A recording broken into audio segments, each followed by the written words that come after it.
질문 드리겠습니다. 재판연구관들의 연구 보고서는 뭐 극비사항입니까? 극비사항이라고 생각하세요? 그렇지 않습니다. 네. 예. 우리 이성민 위원장님 어떻게 보십니까? 본부장님은? 재판관들의, 연구원들의 그 보고서 말이죠. 재판연구원들의 보고서는, 이게 대법원 기록이 학업 시간에서 올라올 때, 대법원 올라올 때, 기본적으로 재판연구관의 보고서와, 그리고 전자화된 중요한 문서들은 출력해서 복사를 해서 줍니다. 중요 문서가 아니라 이 말입니다. 예. 그래서 기존의 재판연구관들이 101명이 있다고 합니다. 현재 대법원에. 그 재판연구관 이 보고서를 할 때, 물론 이제 신권연구관과 심층연구관 이렇게 구분도 되고, 이 연구관의 이제 조가 상사조, 민사조, 근로조, 형사조, 조세조, 헌법행정조 등이 있는데, 그 조마다 연구 보고서를 써서 인용이면 인용 의견으로, 기각이면 기각 의견으로 이렇게 해서 보고서를 제출하면 그 연구관들이 다 공유했다는 거예요. 그 공유된 상태에서 대법관들이 제대로 된 판결할 수 있도록 조력하는 역할 아니겠습니까? 그런데 유독 이 특정 이재명 후보와 관련된 사건에 대해서만 연구관들 10명을 별동대로 구성해서 별도로 이 보고서를 비공개한 상태에서 이 대법관들에게 제출되고 재판이 진행됐다고 합니다. 이런 일이 있었습니까, 그동안?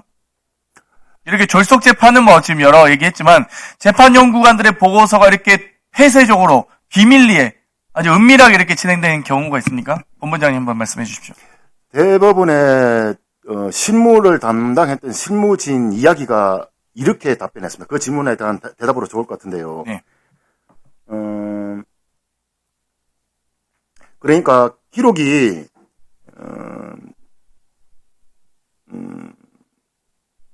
가만 있어봐요. 저도 내부 제보라서 예. 신빙성이 상당히 높습니다. 그렇습니까?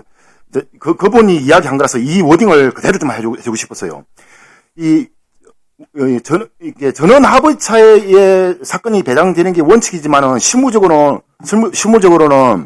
소부에서 의견 일치가 해서 이걸 소부에서 다루기가 어렵다고 됐을 때 전원 합의체에 회부되는 것이 원칙입니다. 그런데 소부에서 요청이 없었음에도 불구하고 전원 합의체로 이걸 사건을 땡겨서 이렇게 빠른 속도로 진행하는 것은 단 한 번도 없었다는 거예요. 이거 실무진의 이야기.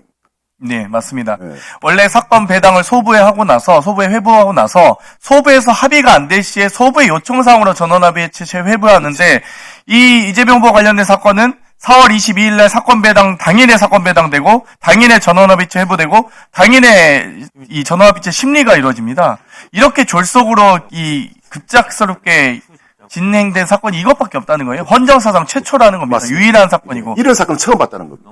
근데, 재판연구관들이 보고서도 아직 작성해서 보고도 안 했는데, 어떻게 심리가 됩니까? 대법관들이 무슨 사건 내용, 사건 기록을 지금 다 6만 장이라고 하는데, 다는 아니더라도, 그걸 다 볼 수 있는, 당일날, 그 전에, 배당받기 전에는 관리재판부에서 하잖아요. 배당을 받아야 심리권한이 생긴 거 아니겠습니까? 전속재판관이 돼야지만. 근데, 재판관이 배당 받고 나서 심리해야 되는데, 당일날, 배당받은 당일날 심리가 가능합니까? 물론, 이 전원 합의체, 아까 기본적으로 전원 합의체에서 신문하는 게 원칙이기 때문에, 전체 대법관들은 이 기록 내용을 전자화된 비율은 다 볼 수 있다고 알고 있습니다. 네, 권한이 다 있다는 거죠. 고법에서 넘어간다고 하는데 그것도 전자기록도 반반이라고 하더라고요. 아직 다 전서나 다 안 돼서. 그렇죠. 이렇게 사건 기록이 방대한 사건, 그리고 이 1심에서 한 거는 어느 정도 전자화되어 있지만 실제 공판 과정에서 새롭게 제출되거나 새롭게 채택된 이 과정까지는 다 전자화 안 됐다는 거예요. 그래서 아주 말도 안 되는 얘기다 이거. 그래서 이거 만약에 대법원 수사하면 조희대 대법원장이 어떤 식의 위법 행위가 있는지 낱낱이 밝혀질 거다라고 다 하고 있습니다. 말씀 감사합니다. 이준희 교수님. 지금 미국의 50개 주에는 모두 다 대법원이 설치되어 있죠? 그렇습니다. 네. 오클라호마주나 이 텍사스주는 2개 설치되어 있는 것으로 알고 있습니다. 민사부, 형사부. 그리고 독일 같은 경우는 150여 명, 프랑스 같은 경우는 120여 명 있는데 지금 제가 이제 단순 계산해봐도 지방법원 법관 1인당 재판수가 2,500여 건, 고등법원은 200여 건, 대법관은 1인당 4,500건입니다. 그러면 하루에 10건씩 해도 다 소화를 못하거든요. 심지어 사법 연감에도 지금 대법관 한 명당 3,300건을 처리해야 된다라고 하고 있습니다. 이게 지금 현실적으로 가능한 일입니까? 그러니까 대법관 12명이 판결하는 나라가 아니라 대법관 12명뿐만 아니라 재판연구관 100명이 판결한 나라가 이게 3심제 상고 법원이 아니라 네. 상고 법원이 아니라 이건 상고 배심원이다.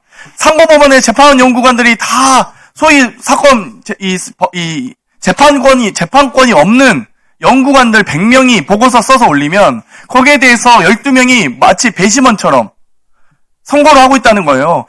정말 3심이라고 하면 많은 국민들이 공정한 재판 받을 권리를 행사하기 위해서 아주 간절하게 요청하는 것 아니겠습니까? 그러면 아니 전원합의체가 그렇게 지고지수나 같으면 지방법원에도 전원합의체 둬야 되고 고등법원에도 전원합의체 둬야지 왜 대법원만 둘 것이며 독일에는 30여 개 부가 있습니다. 형사, 민사, 행정, 헌법 등의 모든 물론 이제 우리나라 헌법소원은 헌법재판 별도로 있고 독일도 그렇긴 합니다만 각 부가 다 한다는 겁니다. 그러면 전원합의체가 꼭 지고지순한 게 아니라면 각 부가 설치돼서 제대로 된 재판받을 권리를 보장받도록 하는 게 옳다고 생각하는데 거기에 대해서 교수님의 의견 좀 주시기 바랍니다. 네, 제가 여기 오기 전에 독일 그 연방대법원 홈페이지에 들어가서 정확하게 헤아려 보니까 민사부가 14개가 있고 형사부가 6개가 있었습니다. 총 20개이고 각 부에 평균 8명이 있기 때문에 기본 160명의 대법관이 있고 그 외 기타 부라고 해서 또 20여 명이 있고 그 밖에도 4개의 또 최고법원이 따로 있기 때문에 거의 400명에 가까운 대법관이 있다 이렇게 보시면 될 것 같습니다. 그거에 비춰보면 우리는 대법관 플러스 대법원 연구관을 포함해도 그 숫자에 미달된다 이렇게 볼 수가 있겠습니다. 네, 수고했습니다. 우리 이성민 전국 공무원 노동조합 법원본부장님, 한 가지 확인 좀 하고 넘어가겠습니다.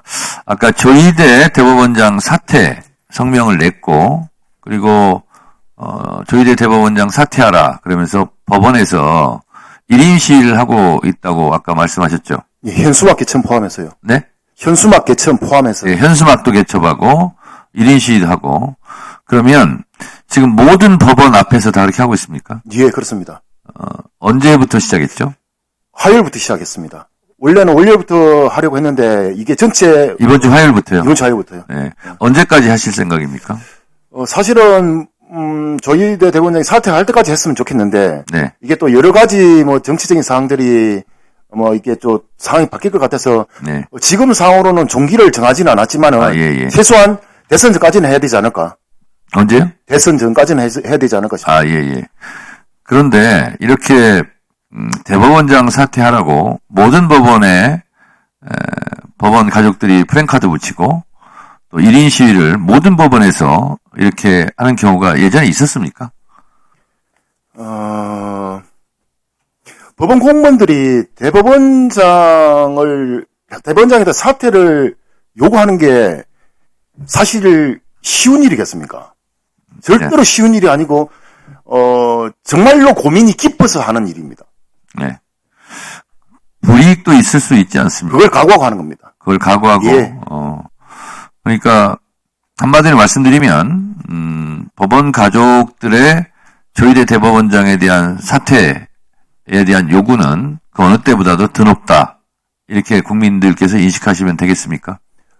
인식을 그렇게 해줬으면 좋겠고요. 위원장님, 제가 또 말씀을 드리고 싶은 게, 사법부가 대법관 몇 명으로 지금까지 유지가 되어 왔겠습니까? 그 밑에는 우리 법원 구성원들의 피와 땀이 이 사법부의 신뢰를 쌓는데 큰 역할들을 해온 겁니다.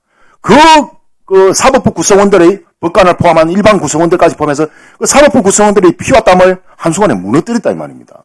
국민의 신뢰를 무너뜨렸다 이 말입니다. 예. 이 판결이 사법부에서 내리는 판결이 대법관 혼자의 판결이 아니라 이 말입니다. 네. 그래서 저는 아까 그 표현을 국민에 대한 신임을 배반하였다. 저는 이렇게 표현했습니다. 자, 다음은 박은